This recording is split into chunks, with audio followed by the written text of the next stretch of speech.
మా తెలకపల్లి రవి ఉన్నాడు ఉదాహరణకి. నేను ఒక వీడియో చూసా. సరే చంద్రబాబు నాయుడు గారు అంటే ద్వేషం, అది ఎప్పటి నుంచో ఉన్నదో తెలిసింది, పక్కన పెట్టండి. అది నేను ఒక వీడియో చూసా. చంద్రబాబు నాయుడు గారు ఈసారి గెలవడం అంటే 8th అంటారంట, ఇంక 8వ వింత ఆయన చెప్పింది. ఆయనకి ఎవరు చెప్పారంట? తెలుగుదేశంలో ఉన్న ఒక నాయకుడు ఈయనకి చెప్పాడంట ఫోన్ చేసి. ఎవరికి? తెలకపల్లి రవి చెప్పాడంట.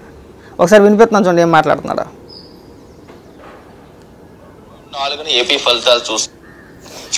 జూన్ 4న ఏపీ ఫలితాలు చూసి దేశమే షాక్ అవుతుందట.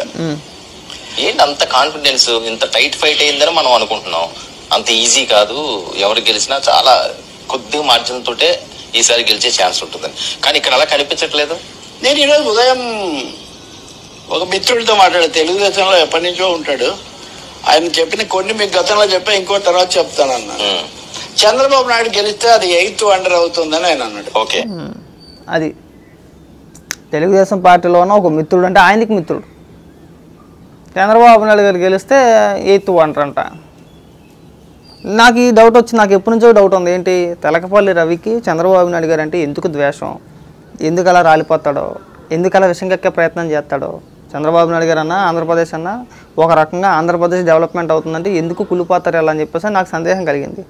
నేను రాత్రి తెలకపల్లికి సంబంధించిన ఆయనకి మిత్రుడు, నాకు మిత్రుడు కాదు, తెలకపల్లికి సన్నిహితుడు, ఆయన కొద్దిగా మిత్రుడు, ఆయన గురించి బాగా తెలిసిన వ్యక్తి, ఆయన కొద్దిగా నాకు పరిచయస్తుడు.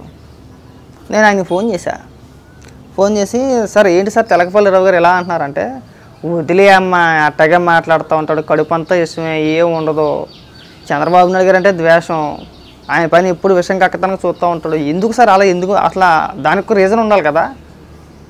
ఇప్పుడు ప్రొఫెసర్ నాగేశ్వరరావుకైనా తెలకపల్లి రవికైనా దానికి ఒక రీజన్ ఉండాలి కదా సార్. దేనికి అంటే ఏం లేదమ్మా, చంద్రబాబు నాయుడు గారు వీళ్ళందరికీ కూడా పెంచి పోషించడం డబ్బిచ్చి, వీళ్ళు ఎంత భజన చేసినా కానీ రూపాయి ఇవ్వడు. ఆయనకి ఇలా భజన అవసరం లేదు. ఆయన ఎప్పుడు పరిపాలనా విధానాన్ని నమ్ముకుంటాడు, నేను ప్రజలకు మంచి చేశాను లేదని ఆలోచిస్తాడు. మేధావు ముసుగులో ఉన్న ఇలాంటి వ్యక్తులను తీసుకొచ్చి వాళ్ళకి డబ్బిచ్చి వాళ్ళ చేత భజన చేయించుకోడు ఆయన. ఈ తెలకపల్లి రవికి లేదంటే ఇంకో కొంతమంది మేధావులకి ఇంకో కొంతమంది జర్నలిస్ట్కి కడుపుమంట అదే. వాళ్ళు అందుకే సమయం సందర్భం లేకపోయినా, అక్కడ చంద్రబాబు నాయుడు గారి పేరు ప్రస్తావించాల్సిన అవసరం లేకపోయినా చంద్రబాబు నాయుడు గారి పేరు ప్రస్తావించి మాట్లాడతారు, ఆయన్ని తగ్గించి మాట్లాడతారు. అంతకుమించి ఏమీ లేదమ్మా, నువ్వు దీని గురించి పెద్దగా ఆలోచించాల్సిన అవసరం లేదు. కాకపోతే ఇంకా డెప్త్గా చెప్పాడు, కానీ తర్వాత చెప్తా. ఇంకా చాలా విషయాలు చెప్పాడు, తర్వాత మాట్లాడుకుందాం ఆయన కూడా. అది తెలకపల్లి రవి సంగతే. ఆయన కూడా విశ్లేషణ చేసేస్తాడు. అర్థం కాని విశ్లేషణ ఏం చేస్తాం? వయసులో పెద్దవాళ్ళు అయిపోయారు, తలపండిపోగానే ప్రతి ఒక్కరు విశ్లేషకులే. తలపండిపోవాలా, లేదంటే బొచ్చు తల ఊడిపోవాలా, బట్టలు వచ్చేయాలా, గడ్డలు మెరిసిపోతే ఆయన మా కేఎస్ ప్రసాద్ గారు, మా గుర్లగోప, ఇంకా జర్నలిస్టులు కొంతమంది ఉన్నారు. ఇంకా కొంతమంది జర్నలిస్టు ముసుగులో ఉన్న వ్యక్తులు కూడా. ఒక వ్యక్తి ఏకంగా డైరెక్ట్గా స్టార్టింగే నేను మీ జర్నలిస్ట్ పోయి అన్నారు అంటాడు. జర్నలిస్ట్ పోయి అన్నారు. మా జర్నలిస్ట్ అయితే పాపం ఎప్పుడు అలా అనుకోలేదు. జర్నలిస్ట్ స్థాయిలో ఉన్న ఒకటి ఏంటంటే ఎప్పుడైనా ఒకసారి నిజం చెప్పే ప్రయత్నం చేస్తారు, అది ఒకటి మాత్రం మెచ్చుకోవచ్చు. జర్నలిస్ట్ ఆయన మరీ గుడ్డ దిశలో పోయినట్టు బానిసత్వంగా బతికేస్తాడని చెప్పి నేను చెప్పను. ఒక్కొక్క సందర్భంలో కొన్నిసార్లు నిజం చెప్తాడు. ఒక 90 వీడియోలో 10 వీడియోలన్నా నిజం ఉంటాయి, ఒక 100లో 10 నిజం ఉంటాయి, 90 భజన కార్యక్రమాలు ఈ కార్యక్రమాలు ఉంటాయి. వేరే విషయం పక్కన పెట్టండి. వీళ్ళు అలా కాదు, ఇంకా వీళ్ళు పూర్తిగా డ్యూటీ ఎక్కేస్తారు. నెల కండువ ఒకటి ఉండదు అంతే, లోపల ఉంటుంది కండువ, డైరెక్ట్గా డ్యూటీ ఎక్కేస్తారు. ఆ విశ్లేషణ చేసేటప్పుడు చంద్రబాబు నాయుడు గారి పైన విషయం కక్కే ప్రయత్నమే. ఆ టీవీ డిబేట్లో కూర్చొని మాట్లాడేటప్పుడు తెలుగుదేశం పైన లేదంటే చంద్రబాబు నాయుడు గారి పైన విషయం కక్కే ప్రయత్నం అక్కడ కూడా అంతే. ఎట్ట చూసినా ఏది చేసినా అంతే ఉంటుంది. ఆ విశ్లేషణ విధానాలు అంతే, అవి మారవు, అవి జన్మకు మారవు. ఇంకా అలాంటి వ్యక్తులందరూ కూడా ఏపీ నాశనానికి, అంటే ఇప్పుడు కూడా ఆంధ్రప్రదేశ్ రాష్ట్రం సర్వనాశనం అయిపోవాలని కోరుకునే వ్యక్తులు మొట్టమొదట ఉంటారు అన్నమాట. ఆ తెలకపల్లి రవి కానీ, మా చెప్పాను కదా గుర్లబాబు అని ఆడు కానీ, నేను తెలకపల్లి రవినన్నా తెలకపల్లి రవి గారు ఆయన అతను అంటాను, కానీ మా గుర్లబాబు గారిని అయితే ఆడియడనే అంట. దొంగనా కొడుకు అడిగి, అది ఎంత దొంగనా కొడుకు అంటే కాంప్రమైజ్కి ఫోన్ చేయించి నా ఆ వీడియో ప్రైవేట్లో పెట్టించి నా పనికి వేసేటాడు. అంత అంత దిక్కుమాలేదు వాడు, ఆ దిక్కుమాలేదు అని అంటానండి. అలాంటి వ్యక్తులు కూడా సమాజంలో ఉన్నారన్నమాట. విషయం కక్కియాల 2 రోజులు బట్టి తగ్గిపోయాలి, కొద్దిగా తగ్గిపోతాడు చేయడు. మళ్ళీ 4 రోజులు అందరం మర్చిపోయేదాకా అర్థమైపోయింది సినిమా, ప్రజల్లోకి వ్యతిరేకత వెళ్ళిపోయింది. వద్దు, అందరూ మనం విమర్శిస్తున్నారు. కామెంట్లో కూడా ఎప్పుడు మాట్లాడినా సరే కామెంట్లో అది గట్టిగా వేసుకుంటున్నారు. నువ్వు మేధావి ఎలాగయ్యావు, ఎందుకు విషయం చెబుతున్నావు, నువ్వు మారిపోయావు, నీ మారుతిలో చాలా మార్పు వచ్చింది అని చెప్పి గట్టిగా వేసుకుంటున్నారు. దెబ్బకి మానేసాడు. నేను అసలు చేయలేదు అనుకుంటా, లేదంటే రోజు 2-3 వీడియోలు చేసేవాడు.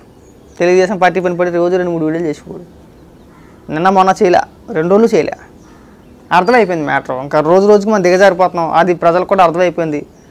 మనం డబ్బులు తీసుకుని బంద్ చేస్తున్నాం అని చెప్పేసి వాళ్ళకి కూడా అర్థమైపోయింది. ఇంక దీన్ని ఎక్కడితో వదిలేయడం మంచిది, దీన్ని తెంచుకోకూడదు, దీన్ని లాక్కూడదు, లాగే కొద్ది మనకే ప్రమాదం అని అర్థమైపోయింది. మా తెలకపల్లి రవి గురించి మనం చెప్పుకోవసలేదు, ఇప్పుడే చెప్పా.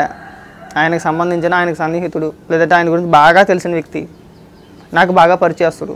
నేను ఫోన్ చేసి మాట్లాడి అడిగినప్పుడు ఇదే చెప్పాడు. ఇందాక చెప్పాను కదా, అసలు ఆయన గురించి పట్టించుకోవసలేదమ్మా, మీరే ఎక్కువ ఇచ్చేస్తున్నారు ఆయన్ని.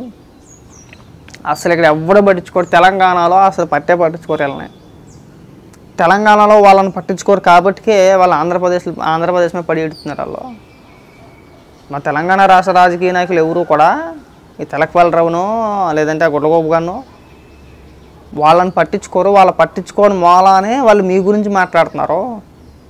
వాళ్ళని ఇక్కడ పట్టించుకుంటే ఇక్కడ లేవా సమస్యలు, ఇక్కడ పార్టీలు లేవా, ఇక్కడ ప్రభుత్వాలు లేవా, ఇక్కడ ప్రజలు లేరా, ఇక్కడ సమస్యలు లేవా, ఇక్కడ గురించి మాట్లాడకుండా అక్కడ గురించి ఎందుకు మాట్లాడుతున్నారని మీరైనా అర్థం చేసుకోవాలమ్మా. సింపుల్, అంత డబ్బు. ఇక్కడ ఎవరో డబ్బులు ఎవరు కాబట్టి వీళ్ళు ఎవరు పట్టించుకోరు ఇక్కడ. కదా మీరు బాగా చూడండి, తెలంగాణ గురించో లేదంటే అక్కడ రాజకీయ పార్టీల గురించో, అక్కడ పరిపాలన గురించో, అక్కడ ప్రజల గురించో, అక్కడ ఉన్న ప్రజా సమస్యల గురించో వీళ్ళు ఏ టీవీ డిబేట్లోనే కూర్చొని విశ్లేషణ చేయరు. చెయ్యను కాక చేయరు. ఎంతసేపు తెలుగుదేశం పార్టీ, ఆంధ్రప్రదేశ్, ఇక్కడ రాజకీయ వాతావరణం, ఇక్కడ రాజకీయ పరిస్థితులు, వాళ్ళ విశ్లేషణ విధానాలన్నీ ఇక్కడి గురించే ఉంటాయి. ఇక్కడ గురించే మాట్లాడుకోవాలా. దేనికి అంటే డబ్బు ప్రధానం అన్నమాట, డబ్బే ప్రధానం. అదే వాళ్ళ పత్యాపారం. కాబట్టి తెలకపల్లి రావు గారు ఇలాంటి జ్యోతిష్యాలు ఆడి చెప్పాడు, ఈడి చెప్పాడు, ఇలాంటి కట్టుకథలు చెప్పమాకండి. అలాంటి కట్టుకథలు చెప్పాలంటే నన్ను చెప్పచ్చు, మేము కూడా చెప్పచ్చు. వద్దు, దయచేసి ఇలాంటి కట్టుకథలు చెప్పొద్దు. అదే వాళ్ళ పత్యాపారం. కాబట్టి తెలకపల్లి రావు గారు ఇలాంటి జ్యోతిష్యాలు ఆడి చెప్పాడు, ఈడి చెప్పాడు, ఇలాంటి కట్టుకథలు చెప్పమాకండి. అలాంటి కట్టుకథలు చెప్పాలంటే నన్ను చెప్పచ్చు, మేము కూడా చెప్పచ్చు. వద్దు, దయచేసి ఇలాంటి కట్టుకథలు చెప్పొద్దు.